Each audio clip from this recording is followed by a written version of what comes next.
Yo, welcome to another episode of the BJJ GOONS podcast. I'm your host, Tim, the Mushmaster Spriggs. With me, as always, every week is. Yo, what's up, everybody? It's Nico Ball. Glad to be back, but not mobile again. I have no ride this week, but yeah, it is what it is. I see you got a new setup over there, kind of. You moved into the new spot. Kind of like I'm half moved, half not moved. It's been a very interesting week because it's like, on Friday when Craig's trying to make like what is he trying to make? He's trying to make cereal, but he has no milk. And it's like I've just been in one of those situations. It's like I got literally have peanut butter and bread over here. I got jelly at my other house. I got pita chips here. I got hummus at my other house. Like I have my French press here. And then I had coffee here. But then like I ain't have a spoon. So it's like now I'm trying to almost getting my shit together and almost have all of my stuff at the new crib. Almost. I haven't moved since I was. I moved when I was older, but I haven't moved in a long time. Moving sucks. Yeah, it does. It really does though. But did you say 9? No, in a long time. And then I thought you were about to say since I was 9, and then you're like, no, let me not say I was that young. But yeah, it does. Even when you're coming from like a small place and you think you don't have that much, like especially since I have all those boxes at my old house in the living room, and now they have to come here and then get sorted out and finally go to Brazil. But the majority of what I have are those damn boxes. That's what's Oh, up. That's what's up. That sounds awful. oh, I just realized. Oh, I'm sorry. I had to tow my car back to Pennsylvania, the MR2, the one your uncle wanted, and I just got the message that it got there. Breaks my heart. I miss my baby already. Oh man, it's okay. It'll always be there. It's a classic car. Worst comes to worst, you could always sell it. Times get really hard. I know your uncle wants it really bad, but like, no. I couldn't hear that last part. You were kind of going in and out with your vocals. Oh shit. What'd you say? I said I know your uncle wants it really bad, but no, that's my baby. All right. So, yeah, it sounds like you got a lot of adulting to do. I've had a lot of adulting to do as well. A lot of stuff is going on right now in the last, I'd say, month. So it's been busy trying to keep track of everything. But before we get into that, man, I am sick and tired of going on my timeline. Like I'm really tired of it because I thought I did a good job of purging it, of cultivating it. So stuff that I liked only, but it's like I follow certain people and I forget I follow them and I just see a whole bunch of foolishness. I see so many conspiracy theories on my timeline, and we talked about it before the show. Once I get this whole like career thing settled down, I'm going off of social media because if I'm more conspiracy theory about COVID-19, I'm gonna lose it. I'm just getting more and more depressed. And I actually muted that group chat where it's like an argument all the time about, oh, this is real and this isn't real. And I'm tired of hearing about people taking ivermectin. Like it's just gotten out of hand. Oh my God, like, wait, they're talking about people that are taking it or people that are actually taking it? Um, a little bit of both, actually. A little bit of both. Like when Rogan first got sick, like there was this whole like discussion about, oh, well, there's actually good therapeutic uses for it for humans. And I'm like, oh my God, I gotta get out of here. And then it just posted on the timeline, somewhere we mutually share, complaining about people having to get vaccinated and how it's never happened before. And I'm like, bro, when you're born, you have to get your shot. It's like, what's going on here? And it's weird because I was doing an event for a side project, and come to find out, like in order to be in the event, you had to be vaccinated or have a proof of a negative test.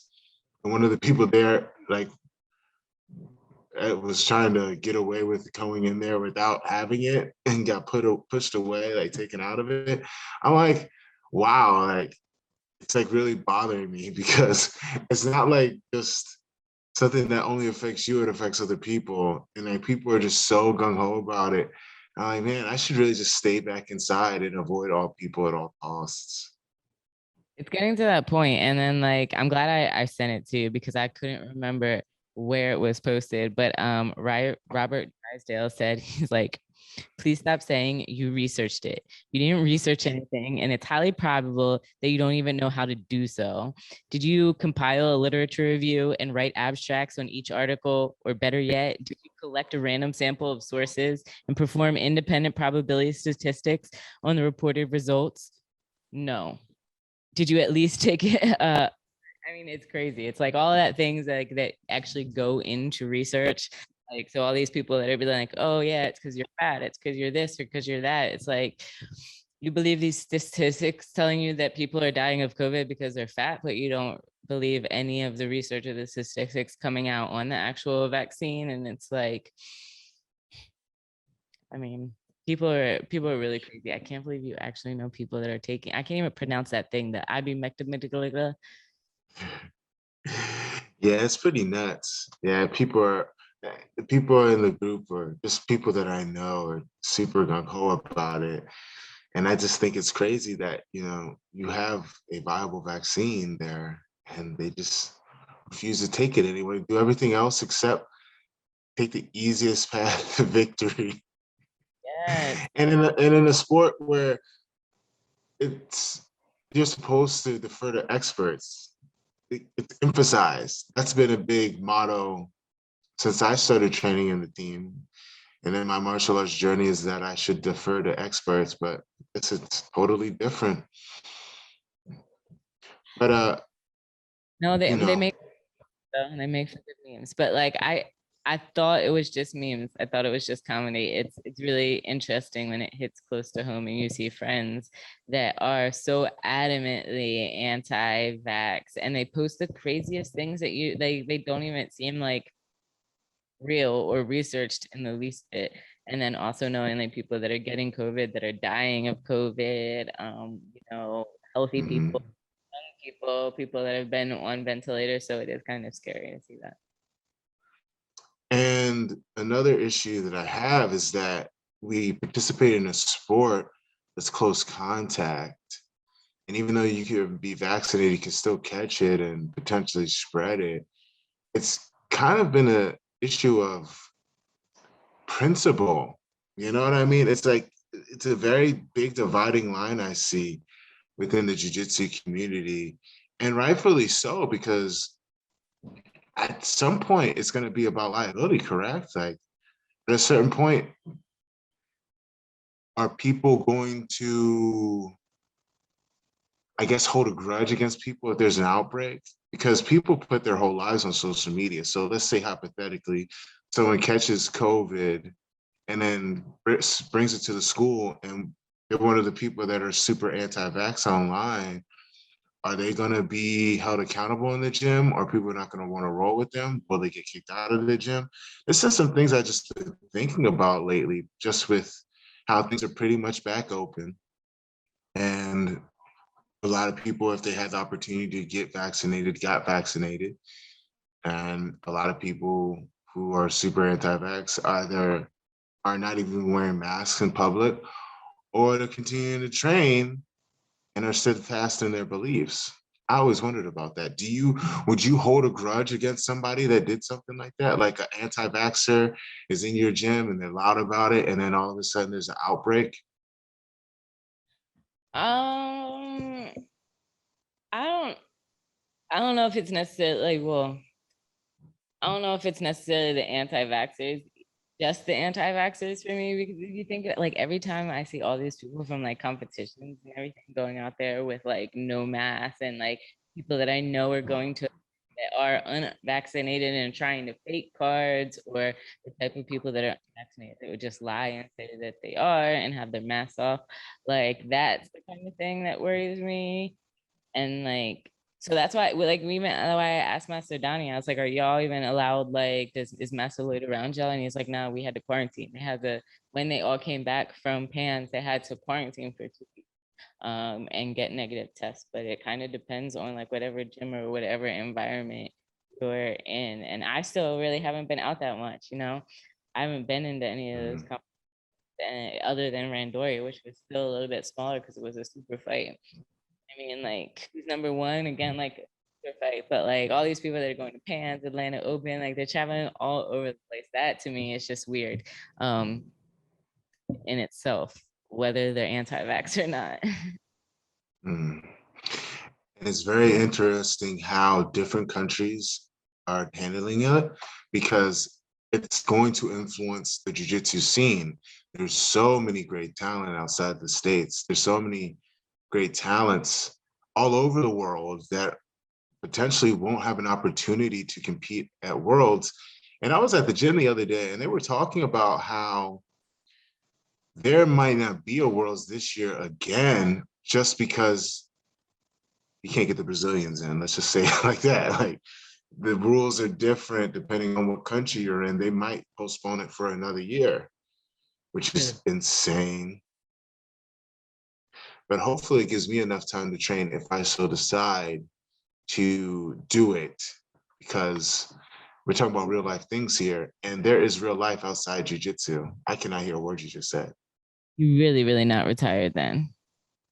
No, you know what? I said that a lot in the past 6 months, kind of tongue in cheek.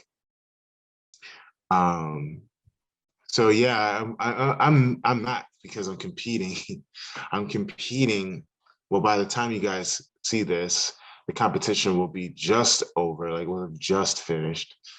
Whether I win or lose, I mean, you know, yay, hip hip hooray. But win or lose, I'm still going back to a normal life, the kind of life that I was leading before I decided to even take up this offer to compete at the Who's Number One, because quite frankly, it's not enough money to retire off of. You know, it's not like it's $30 million. It's not like it's 300,000. It's a lot of money.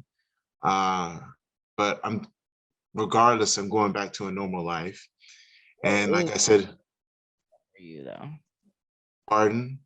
what's normal for you? A normal life for me? Well, having a steady income is definitely something that I would like, something that I'm used to just throughout my entire life. For a normal life, you're not going back to a normal life.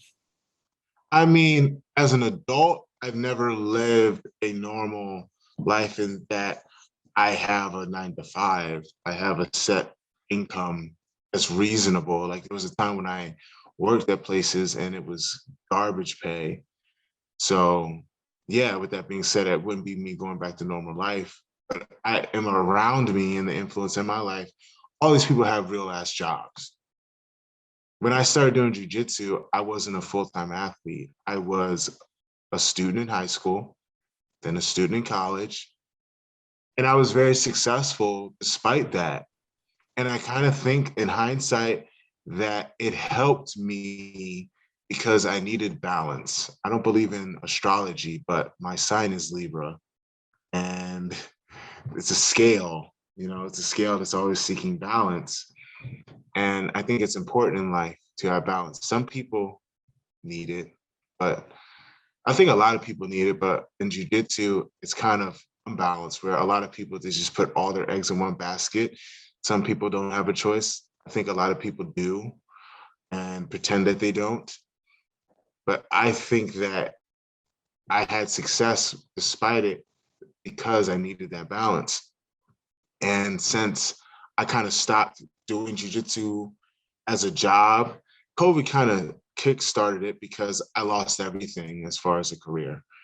I was traveling a lot between 2018 and 2019. Then 2020 happens, and even after that, things were slow. And even now, there's still events, but I don't know if you notice this, Nico, but there aren't a lot of events for jiu-jitsu right now.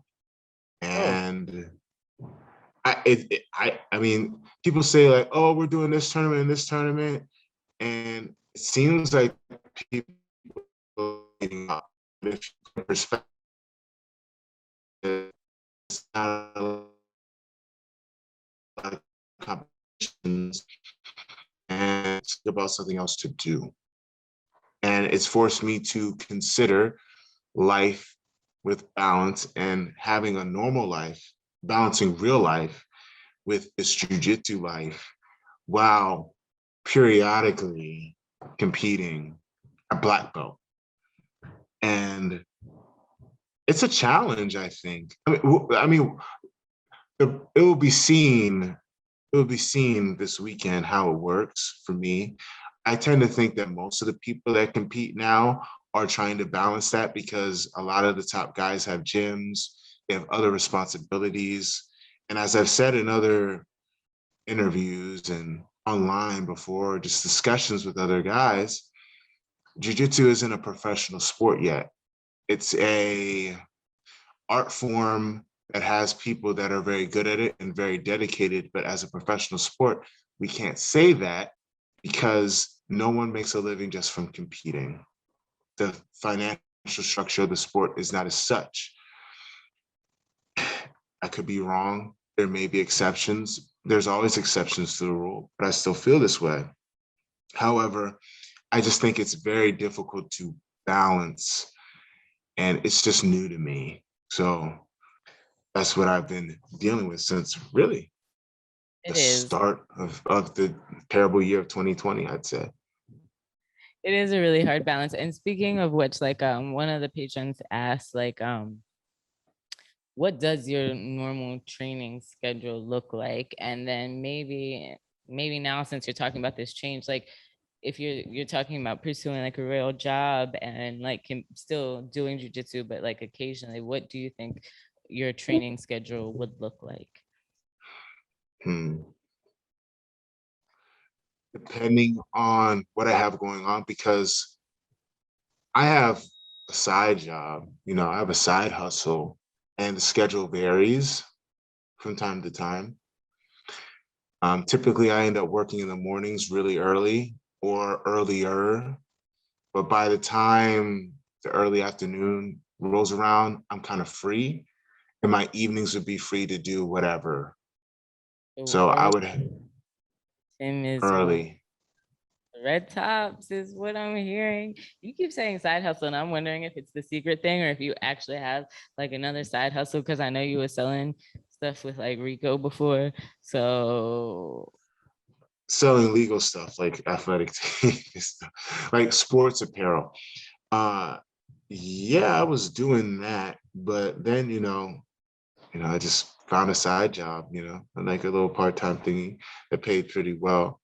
So it just requires me to be up early. And I still take private lessons with people. I have like multiple jobs, Nico, you know this. And that's what I chose. I was trying to determine if I knew what the side job was or if you actually did have like a secret side job on top of all the other hustles.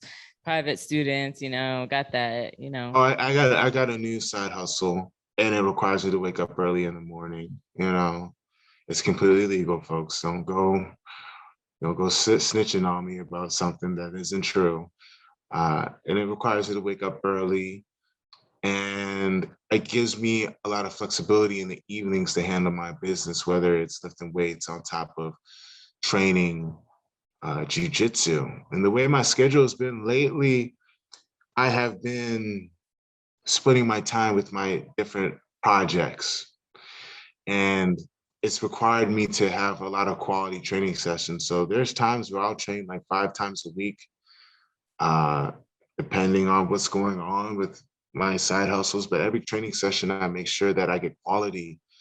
And because I'm in this transitional period of my life, I've taken more of a stance that I should be gaining knowledge and acquiring skill and refining what I already have to advance. I think when I was earlier in my career, I had to put a lot of time in, just because I went from full-time college student, young purple belt, to black belt level, high elite black belt world level. And it required me to live like I was an Olympic athlete. So it'd be 2 a-days on top of working at a gym and just full immersion. And that only lasts so long in the real world because you need money. You need balance. You need to figure stuff out. And so I had to take that time away. And now, as I evolved as a person, as an athlete, I realized that it's more about the quality of the training that you have than the quantity. And then in long term, in the real life, not the jujitsu life, you have to find a way to support yourself long term that isn't involving you beating your body down. And that's going to take time away. And a lot of the growth I had to make and a lot of the scheduling I had to change for me was reconciling that. You know, it's kind of a mind fuck when you go from training 2 a-days every day, overtraining a lot of the time, to, oh, I have to do this because it is a side hustle. I have to do this because in the long term, it's going to give me the skills needed to make a leap professionally and make my life better. And that's the challenge that I'm facing. But I think that I've made leaps and bounds as an athlete within the last few months. So as far as my schedule, I don't train 2 a-days of just strictly jujitsu anymore. I still do my strength and conditioning. I still do my skill acquisition, and I train hard, but I train smart because the circumstances have changed. And I think that's the same for a lot of people. You're not going to be in the environment that we had at Team Lloyd Irvin when I was coming up, where we had a whole map full of guys that lived in a fighter house, and every day they were clanging and banging twice a day. Now, because of where guys are, we got some guys that are traveling the world teaching. We got some guys that are fighting MMA. We got some guys that are and have real jobs. It's about making the most of each training session, even if it's not going to be like you're at the Olympic Training Center. Hopefully they answer the question. Yeah, that sounded good, but I'm gonna like nitpick a little bit more. What about for like, like the older white or blue belt, like mid-30s or something? Like, do you think it's important for those kind of people like to be mixing in like weightlifting? Because everybody always wants to stay in shape and do this or do that. Do you think it's important, like if they don't have that much time because they might have a family and a job, do you think it would be better to like focus on, just learning jujitsu and like the fundamentals and the benefit that you get from progressing in that? Or do you think they should like split up their time between doing jujitsu and maybe going to the gym? Hard question, I think.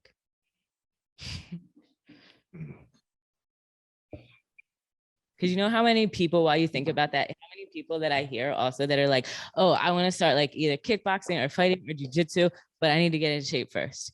I hear that all the time. It's like, why would you try to get in shape to come into a gym where people are supposed to get in shape? But it's just a weird excuse I hear as to why people aren't starting class. I'm going to answer the side question you just asked me before I answer your original question.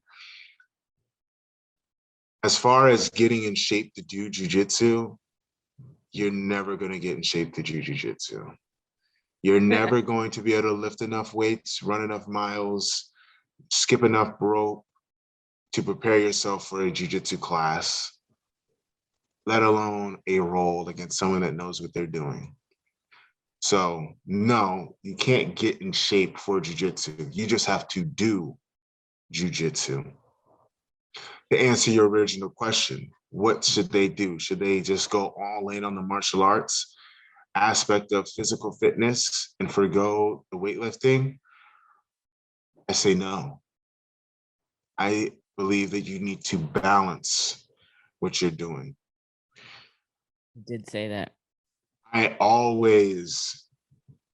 wouldn't say always, but from the time I got my blue belt, so this is about a year into training Brazilian Jiu-Jitsu, I was doing strength and conditioning to assist in my ability to perform Jiu-Jitsu at a higher level. I do not believe that you can get in phenomenal shape just by doing jiu-jitsu, because eventually you're going to hit that wall, and that wall is going to be someone that's the same skill level as you, or belt rank, or maybe even lesser than. That does strength conditioning on top of it. I'm a big fan of lifting weights. I believe that, powerlifting or the compound lifts with accessory lifts is the best way to supplement your strength conditioning for doing grappling, because you're lifting heavy ass weights. You're lifting things with force. You're putting yourself under pressure. And that's exactly what happens in jiu-jitsu. It conditions your body outside of the mats to do that. And the weights are unforgiving. The weights don't break, they break people. You can be very good at jiu-jitsu, but be weak, and then you go against someone that is strong and you're screwed. Simple as that. So yeah, I think you need to balance. I think you need to mix it, or else you're gonna run into a wall. Good. And Good. as far as the time is concerned, like, if you're really getting to it, it shouldn't take you more than an hour and a half to get through a weightlifting workout. An hour Some and people, y'all live at different. most, Yeah, an hour. Dang, I like to hit my cert. Okay. well, what I've been doing lately is I've been lifting heavy. So when I do that, I need time to like recover between sets. So it might take me a little bit longer. And I go to a gym where there's other people. I don't have a home gym. Now, hopefully when I get a real job and I get some money, I can get myself a home gym where I can just wake up in the morning and do it. But I say mix it to fix it.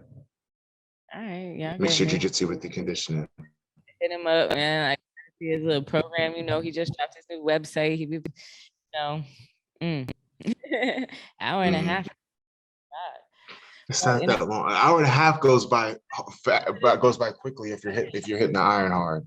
And Muhammad stay in the gym too. If I had to go in and do, even these like, I was posting on Instagram. These young boys, like one of Teddy's cousin's stepson. I remember when he was like a little blue girl, and like he's just like ripped. He looks like he has like zero body fat on him, and then like on his stomach he's got tattooed like 1993 or something like that. I was like, oh my God. He's a whole baby. And then somebody reached out and they're like, I'm so glad you said something, because I be feeling all this shit sometimes. I'm like, nah, man, like, God, Jesus, he's like a whole baby. Like, yeah. And just to imagine, like, if you was trying to compete in like purple belt adult, I feel bad. It's rough. It's hard. I don't regret starting right out of college full time, because I did a lot. However, if I had balance, I think life would have been a little bit more easy to handle, and I would have been more used to doing what I'm trying to do now, which is balance competing with real life. Because I mean, remember there was a jiu-jitsu bubble, kind of, before we get into the next topic, like there was a big jiu-jitsu bubble. Pardon? I said, I'm still in my bubble, literally, like. No, but a jiu-jitsu bubble in that it was growing. The sport was growing exponentially, and there was so much money involved. Your voice went out. What did you say, Nico? I didn't hear you. Like an economic bubble, not a pandemic bubble. Yes, an economic bubble. Yes, where everything was growing exponentially. We had Budo videos. Then we went from Budo videos to Flow. And then we started having actual Pan Ams being televised. And then there was regionals being televised. And then there was all these super fight events where people would get paid a lot of money, that kind of stuff. But now, gone, basically. It's gone. There's like a few super fights, there's a few regional tournaments, but the well is kind of dry. And there's always people like Jamil who does the Lasso Syndicate, and that's good money. I guess I hope he's making a lot. It seems like he's got the merch and everything, but the opportunities have kind of dried up a little bit. And then I think a lot of people, I think it's always been the case, but more so now, people are going to have to find that balance. Very true. Very true. Like the athletes that know how to market themselves, that know how to, I don't know, as Master Lloyd would say, make their little funnels, because I guess Jamil would use those, but it's really important to have like some kind of skill other than just being able to compete. Like even if that skill is being a good teacher, because not every black belt, not every good competitor is good at giving seminars or is good at running an academy or is a good teacher. And eventually the business of owning academies is going to be oversaturated. Everyone's opening an academy. I'm about to go to Boston and they opened like 5 new academies in the last 3 months. Ooh, that's wild. That's a lot of academies. Who opened Alice Punches, like who's really dope, because he's one of like the kids that I've always interviewed for Favela Jiu-Jitsu. And everybody like looks at some of these kids. He's one of those kids that's like he's traveling around and like, but he left Brazil and he just like never went home because there's no jobs, there's no money, there's nothing. Was that your There's no jobs, there's no money, and there's nothing for him to do. So like he finally settled down in the Carolinas where he opened a gym, and like he sends me all of these ads and advertisements on WhatsApp, on Instagram. Like he clearly knows how to do all of his marketing, and he's been like really successful with competing and doing all this other stuff. So like he's the kind of person where like owning a gym is for him. But not everybody wants to do that, and not everybody understands like the things. It's like you're not just teaching jiu-jitsu. Like you have to have like your building permits, you need to have insurance, you need to have like an occupancy, whatever. I don't know, I just heard the word, I don't even know what it is, but my friend said if you're dumb or you're only good at jiu-jitsu, like you can't just have an academy. Like as we see with shit with like fight sports, you need sexual harassment policies in any kind of business. We talked in the last episode about leadership. It's like, yo, nobody that works at jiu-jitsu school goes through like professional development, but anybody that works at any other school will go through some kind of professional development. So like, I see it's like exponentially, like I think it's more exaggerated in Brazil. Like when so many people will just like get done high school or drop out of high school and it's going to be like, I'm gonna be an athlete. And it's like, and what? And most athletes go broke. Even professional athletes that make millions, they have no other life skills, and then they don't watch their money right. Poof, gone. Nico, you said that you need a lot of things to start a business in the jiu-jitsu business, right? I think the most important thing that you're going to need is a website, a real solid website. And I recently launched mine. I launched a very special offer at timspriggsbjj.com in which you get a free BJJ game plan designed strictly for you by me, where I look at your footage, I look at your best positions and submissions, and I make a game plan from the beginning of the match where you start from your feet to all the way to your best submissions. And you can find that at timspriggsbjj.com. All you got to do is get the 5 private lesson package, and it's free for you. All you got to do is get the 5 private lesson plan package at timspriggsbjj.com. It's virtual or in person. You get a free BJJ game plan made by me. And I just want to give a special shout out to my sponsor for myself and the pod. It's Blue Edge Business. Don't forget to check out my friends at Blue Edge Business for all your digital marketing needs, web development, and graphic design.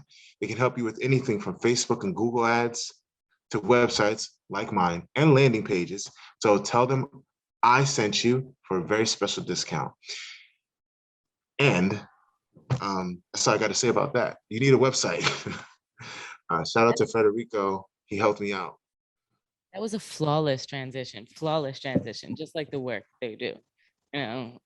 Awesome segue. I wouldn't say flawless. Like the work I do is not flawless. I would say that I have a long way to go. Focus on the small things, don't be too critical on yourself. That was flawless, That's true. I'll pat myself on the back,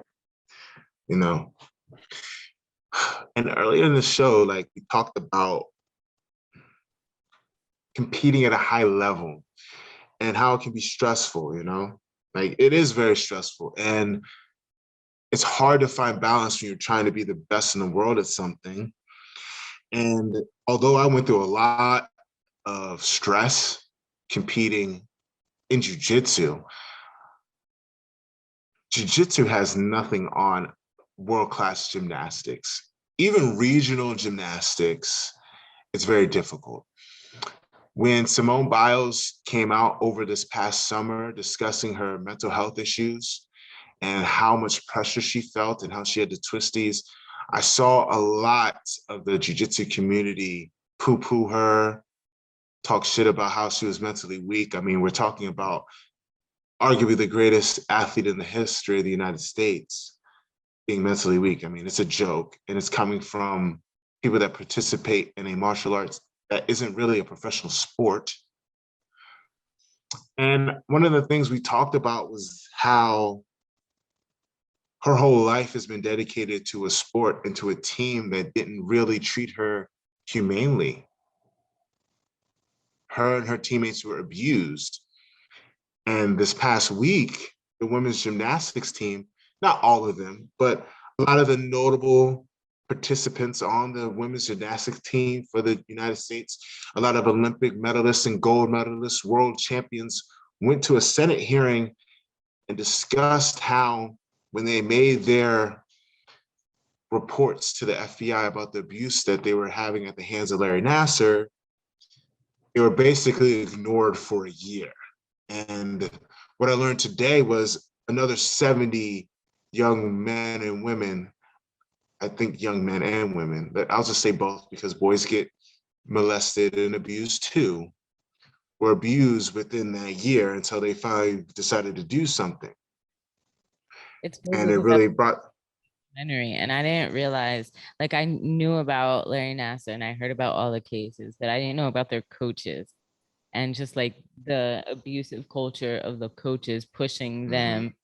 And just really how essential it is for like for these girls to see the doctor. Like they were going to see them, like if they were training 2-3 times a day, then they were going to see this doctor or the doctor before and after training, because just like when we overtrain, everything hurts. So they were needing to see those like medical checkups before and after training, like every day. So just like to the extent of the culture of it. That's why I was like really so mad when everybody's like, oh, why are all these creeps in jujitsu? And I was like, have y'all not seen that documentary? It's like, and how long these women were speaking and going unheard of. It's just wild. I haven't seen any of the court case or any of that yet, though. I watched the clip. There's hour and a half versions of the hearings. There's whole 4-hour clips that you can find on YouTube, just YouTube, women's gymnastics Senate hearings, and you're gonna see it. I think accountability plays a huge role in this, but I wanna relate it to jujitsu in 2 ways. The first being that, yes, there's accountability, but people knew about shady stuff going on. But how many people actually did something? Instead of just talking about it, instead of saying it in hushed tones, how many people actually did something? And that's very telling because there's always reports. I think we might have listened. I listened to a podcast documentary about this. It was like a 30 for 30, and it was a long series about the Karolis and Larry Nassar and just the environment that was built.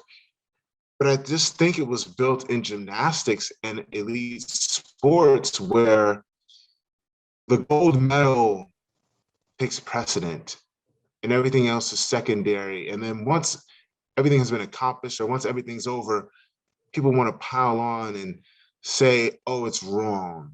But meanwhile, these young ladies were not being served.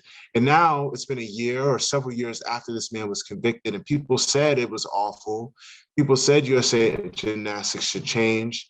But yet these young ladies were in the Senate talking about how they still felt as though they were just thrown by the wayside even now. And then even after the fact that people know about it, people were still saying that Simone Biles was mentally weak. And I related to jujitsu because I still haven't seen anybody put out ways to help. And most people forgot, like I called it, like people don't give a shit. Like people just said their posts and went about their business. I saw somebody make a post the other day, but it just seemed like hollow because I haven't seen much about them trying to help at all. But another thing I wanted to say is too, is like, I hear from guys, I'm not going to say his name, but there's a guy that you and I probably know, Nicole, I'm going to call you Nico, Nico, that was a judo Olympian. Hey, dropping the gun, okay. No. Sorry, I didn't mean to drop the government. And he talks about, he kind of opines for the days when you could just kind of treat athletes like shit. And I hear about certain people, how hard they train and, oh, I train like this much and that much. And I have a question for you. Is it possible to become an elite athlete or be elite at something and still have fun? Is it possible to be world class without going through extreme suffering? I would say no. I mean, it's hard at some point to be elite. You need enough discipline where it's not always fun, where yeah, it does hurt and you're still doing it. Like, and you literally have to stop doing the things that are fun. You're missing birthday parties, you're missing weddings, to be elite. So I don't think when you think of elite, you think fun. Like it might be worth it. It might be enjoyable. You might enjoy doing what you're doing, but it's not like when, oh wait, now that I think about it, like, because everybody says like the football players are out like drinking and shit before playing, but we can say, I would still say no though. Like those that like are very good have that discipline, like because you can't be like coked up and be at performance. Devil's advocate, Diego Maradona was definitely coked up when he won the World Cup. He was probably coked out of his mind. Elite athlete, soccer is an elite athletics. Oh my god. But okay, yeah. How slow those Maybe games. fun isn't the right word. Maybe leisurely. Is it leisure? Pardon? Like you need Coke to make it through a soccer game. It's just so, God, 1-1, 0-1. You're never going anywhere. If you're playing, you're getting tired of shit. If you're playing, you're definitely getting tired of shit. Like you need to be focused for 45 minutes at a time because there's a half in soccer. So you're playing 45 minutes straight, take a break, 45 minutes straight. And if you give up a goal in the World Cup, a whole country is rioting or dieting with how the game turns out. But I just had me thinking because it does, a lot of the shit is not fun. Like you start because you love it. I know you start because you love it. And over time, to me, it was kind of like an addiction. So it stops being fun. Like, people, you probably know people that have been addicted to drugs, Nico. I know I do. Or know somebody who was. And it's like an addiction. Like it just becomes, what is the word I'm looking for? Habitual. It's just a habit. You just keep doing it. And you put your whole life around it to the point where you can't stop. So maybe it stops being fun. I don't think it's possible to have fun on the way to being elite. I don't think so. Because after a while, the shit starts becoming a job. But maybe if you're paid millions of dollars, maybe it does become fun. What were we going to say, Nico? I'm gonna go with, if it's not fun, then what is the point of being elite? I think when you make that decision that you're going to pursue something, some people just say, I can't stop. I'm not going to stop. It becomes an emotional thing. And it becomes an identity, a part of you. That's like, it's like telling Stevie Wonder to stop playing the fucking piano. And why would you stop? He's elite. He probably played till his fingers retired. He probably sang till he couldn't sing no more. but he can't stop. You can't stop. It's like telling Michael Jordan, like, bro, you need to stop. You stop? He had to take a break. Yes, but stop like forever? I don't know. It's like a drug. And then you add on to the fame too. Like, it's probably not fun at all. That's extra not fun. You being famous for something and you're just getting harassed all the time by fans. You have no privacy. Can't be fun. Is it worth it? Depends on who you are. But you will never know if it's worth it unless you go for it. But I don't think it's possible for it to still have, is for you to still have fun. I don't. Maybe the stuff around it is fun, but the actual work involved and trials and tribulations, I don't think so. They say like suffer now, live the rest of your life as a champion. Like it's suffer, emphasis on the suffer. Suffer. You know what we should do, Nico? I hope you're not gonna say suffer. No.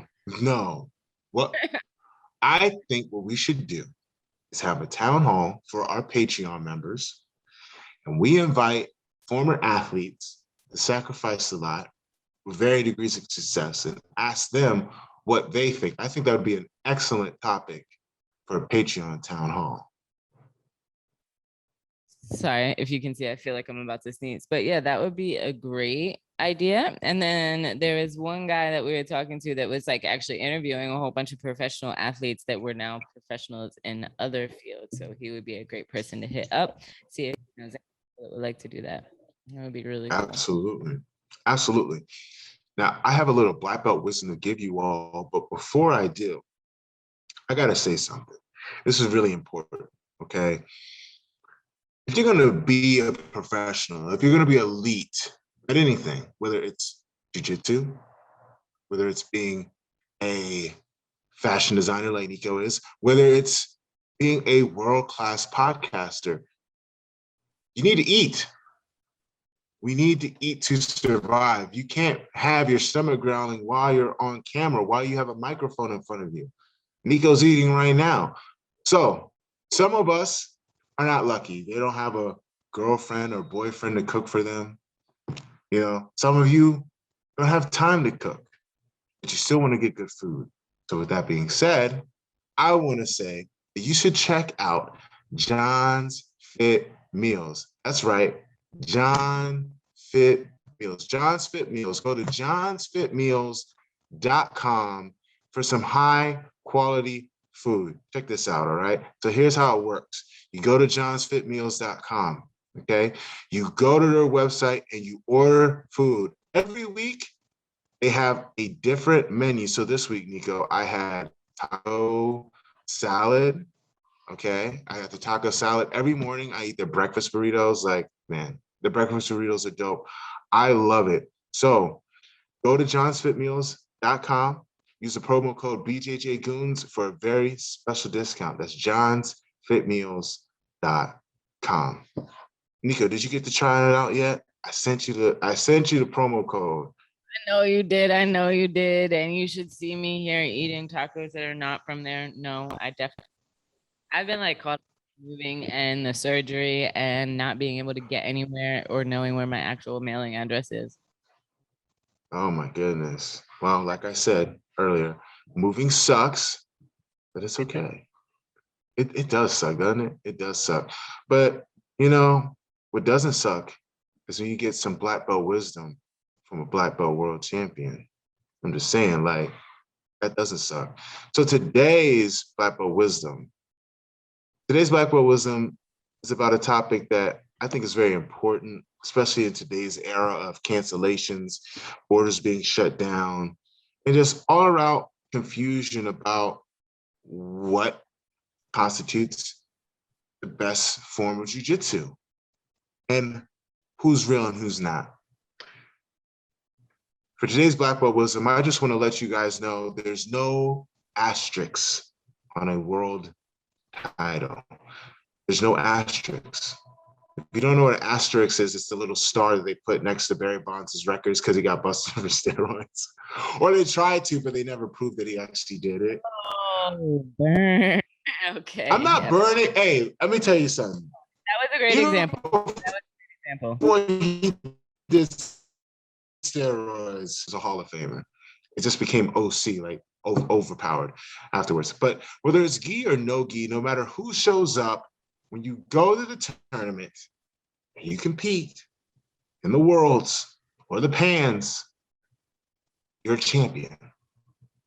If you go to Worlds, whether it's gi or no gi, you show up, you make your weight, you compete, you go through the bracket, no matter who the hell is there, you're the world champion. What if it's only one? If it's only one person, what do you mean? One other person. People complain, like, because I'm saying people always complain when it's like, oh, they got to go, but they only fought one person. They only have one other person in their bracket. MMA fighters only have to fight one person in one day and they're still considered champions. And half the time, they politic their way to the top of the card and to the top of the championship scene. Because there's been a whole lot of people that have fought for belts that didn't deserve it. Am I right or wrong? True. True. There are some world-class Hall of Famers that never got an opportunity to fight for a title because either they weren't marketable enough or they had to go through a murderer's row. I mean, if you recall, Conor McGregor not had to. He received the gift when he had to fight Dennis Seaver to get the opportunity to fight Jose Aldo. But Jose Aldo, I mean, shit, he fought everybody to even get to America.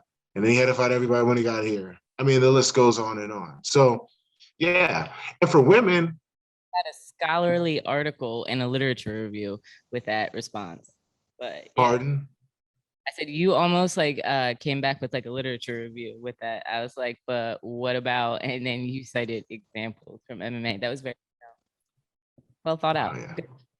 So, but hey, it is what it is. If you go to the World Championships this year, if they even have it, you go and you win the damn thing, no asterisks, you're a world champion.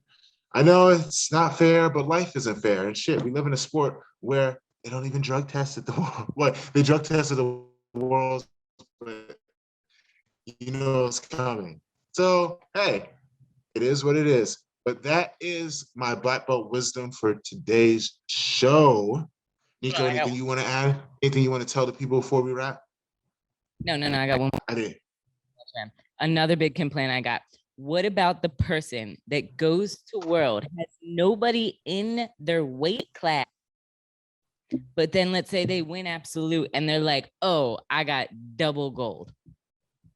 Yes, you're a world champion because you got absolute, but should you be running around saying you got double gold? All right. So, at black belt, the open is before. Are we talking black belt or any belt? Because it's going to be different. I've heard this smack talk at both belt levels, but yes, about black belts. Well, it's like, yeah. Okay, so at black belt, the open starts before the weight classes. Maybe it's changed because I didn't watch all of Pans in order. Like I watched halfway through, I watched like the last day, but I'm pretty sure the open still goes before the weights, correct? I think so, yeah. All right, so a black belt, right? I was on Oxys this Pan, so, you know, legally. Sounds like a good time. You have to fight people to get to the finals of the open. If you get to the finals of the open, I mean, open weight, absolute, you made it. I can't begrudge you for saying, you know what, yo, I'm going to chill. I'm not going to fight my weight class because I want to win the open. Fight the weight class. There was no one in their weight class, so they got the automatic gold medal. So they didn't fight weight. They didn't have to fight weight, and they got gold. So instead of just saying, yeah, like, yeah, they fought absolute. That's valid. I'm talking about this is a female problem, clearly. Yeah. Clearly. But all right, so that's not going to happen with Worlds, Nico. But if it happens at a regional, in my gut, I'm like, yo, that's kind of weak. But realistically, this girl or this woman has probably tried to find people in her division. It's not like, I mean, some people do. Some people skip out and don't look. and move divisions. That does happen sometimes. Or they'll Yeah. try. Like, There's chances where she was like, yo, direct I people want to talk. fight. You know me and you hear this. I ain't mentioning your name, but yeah, I'm tired of hearing this from you. Like, that's why I'm asking Tim. I mean, if you try to get fights and people just don't want to be in your division, and you just like at a certain point, how low do you want me to cut, or how high do you want me to go and weight just to get a match? When people are either ducking me or it's just I'm shit out of luck, and they're going for the smoke because they're going to fight the open. They it's not like they are afraid to lose because they're going to find a fight. Correct. So I can't really begrudge them because they're looking for a fight. If they were just wanted a gold medal, they wouldn't have gone to the open. They would have been like, yep, I'm a DC Open champion. Woohoo! Undefeated for the day. Oh no. But they went to the open. They fought hard. It's probably no slouches. Even if they are freaking tired, if there's so little people where you can't find a match, chances are you're going against people that had 1 or 2 matches in their own division. And depending on what size you are, shit, it's hard to win open. It's hard. Lower belts, yeah, you get a middleweight to win, but a black belt, a middleweight winning open, good luck. Really frustrating when people like you say you consider yourself small. Angela will be like, "Oh yeah, I ain't doing the open. I'm too small." Like, what? But you got to understand, there's no cap in the I know. open. You can fight a 300-pound dude first round, like I did at Pans one year, and I'm like, oh shit, I'm in it now. No turning back. Any other questions? No, that's enough free wisdom that they're getting. Okay, cool. All right, so where can we find you, Nico? Make sure to follow me on Instagram at Nico. If that's too complicated for you, I know those are all sight words, but you can also just look up my semi-government name, which would be Nico. Tim's gonna stop dropping the full name, Nico Ball. And make sure to go to Favela Jiu-Jitsu. Oh, wow. Horrible. Dropping my own site, favelajujitsu.com. We got some new articles coming up, and we're going to be coming out with some new merch as well. Not just for the site, but for the podcast as well. You can catch me at timspriggsbjj.com. Special offer, you get a free BJJ game plan when you order the 5 private lesson, either in person or virtual private lesson package. I also have match critiques on there. I am open for seminars as well, because the world's open and no one gives a damn anymore. And you can catch me at Tim Spriggs BJJ on Instagram or Facebook. Make sure, if you want special town halls, if you do want to see me demonstrate all the cool techniques that help me become a master at jiu-jitsu, go to patreon.com/BJJ GOONS. We have 3 tiers. Pick one that's best for you. Show us some love. This has been the BJJ GOONS podcast. On behalf of Nico, peace.